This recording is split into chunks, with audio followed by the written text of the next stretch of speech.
ভাষার সংবাদ মাধ্যমের মতে ইসরায়েল অধিকৃত অঞ্চলের বাত ইয়াম শহরটি ইরানের প্রতিশোধমূলক হামলার পর গাজা উপত্যকার ধ্বংসপ্রাপ্ত এলাকার মতো রূপ নিয়েছে। ইসরায়েলের দৈনিক ক্যালকালিস্ট জানিয়েছে, নতুন তথ্য অনুসারে ইরানের ক্ষেপণাস্ত্র হামলায় ধ্বংসপ্রাপ্ত বাড়িঘর থেকে প্রায় 18,000 মানুষকে সরিয়ে নেওয়া হয়েছে।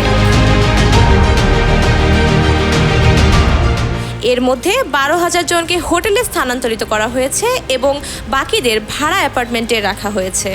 বাত ইয়ামের মেয়র তজভিকা ব্রট শহরে ইরানের ক্ষেপণাস্ত্র হামলার ফলে ব্যাপক ক্ষয়ক্ষতির আশঙ্কা প্রকাশ করেছিলেন।